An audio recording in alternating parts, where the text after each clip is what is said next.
आसाम के मुख्यमंत्री हेमंत बिस्वा शर्मा ने राहुल गांधी और ममता बनर्जी की तुलना औरंगजेब से की है।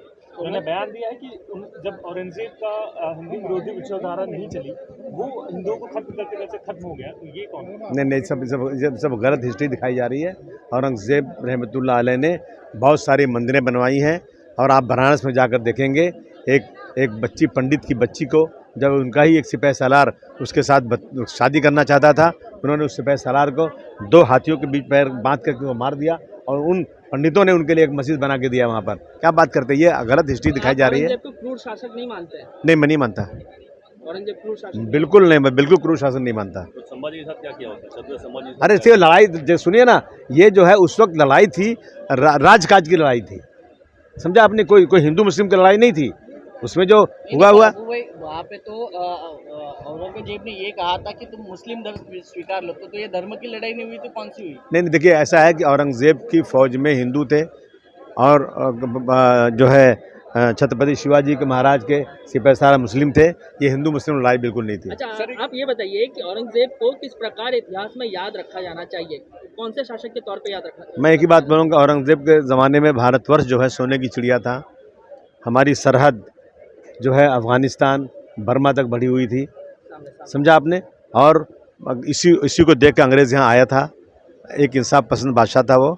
इसको ज़बरदस्ती के हिंदू मुस्लिम करके नफरत वाला काम नहीं करना चाहिए। सर, आप एक सीनियर लीडर हैं, एमपी से लेके एमएलए तक कई पदों पर रह चुके हैं, असेंबली आपने अटेंड की है। कर्नाटक असेंबली में स्पीकर द्वारा ये बयान दिया जा रहा है कि अब असेंबली में रिक्लाइनर सोफा रखे जाएंगे ताकि जो वहाँ पहुँचने वाले एमएलएज हैं, विधायक हैं, उन्हें सहूलियत मिले, आराम मिले। क्या आपको असेंबली में आराम नहीं मिलता है? आप इसके बख्शदार हैं? आपको लग रहा है कि ये गलत चीज़ है? नहीं, कोई गलत नहीं, अच्छा है, अच्छी चीज़ है। वक्फ संशोधन बिल जो है कहा जा रहा है इसी सेशन में पास होगा पार्लियामेंट में, क्या कुछ कहेंगे? हम उसका अपोज करेंगे।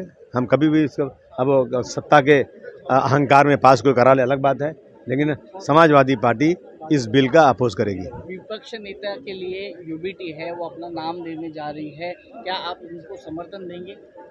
विपक्ष नेता तो बनना चाहिए, कोई उनको बनना चाहिए, हम बात करेंगे। हमारी अभी तक बात नहीं हुई है, लेकिन विपक्ष नेता जल्द कोई भी उनको बनना चाहिए। नहीं, लेकिन समर्थन रहेगा क्या अगर यूबीटी की तरफ से? आपने कहा है महाविकास अघाड़ी से हम बाहर हो गए हैं। अरे भाई ठीक है ना, बाहर हो गए हैं, लेकिन एक विपक्ष नेता बनना तो चाहिए ना, उसमें सोचेंगे। अभी पार्टी से बात करूंगा। आपको कौन बनेगा? अभी मुझे इस बारे में कुछ मालूमात अभी नहीं। अभी हमारी कोई बातचीत नहीं। कांग्रेस के पूर्व नेता है संजय निरुपम, उन्होंने यूबीटी पर हमला बोलते हुए कहा है कि उनका हिंदुत्व कंडीशनल हिंदू है, क्योंकि उन्होंने सवाल उठाए थे कि मोहन भागवत आरसीसी जो है वो कुंभ नहाने नहीं पहुंचे, जिसके तलवे चाटते थे, जब वहाँ से हटा दिए गए और उसके बाद उन्हें गाली दे रहा है, एहसान फरामोशी मत करो। जिसने तुमको बनाया, जिसने एमपी बनाया, आज तक उसके बाद तुम एमपी बन ही नहीं पा रहे हो, और तुम जो है जहाँ जा रहे हो वहाँ तलवा चाटी काम कर रहे हो। तुम्हारे स्टेटमेंट जो है ना सांप्रदायिक आ रहे हैं, ये बिल्कुल ठीक नहीं है। क्या सर उनका बयान कि यूबीटी कंडीशनल हिंदुत्व आइडियोलॉजी अपनाता है?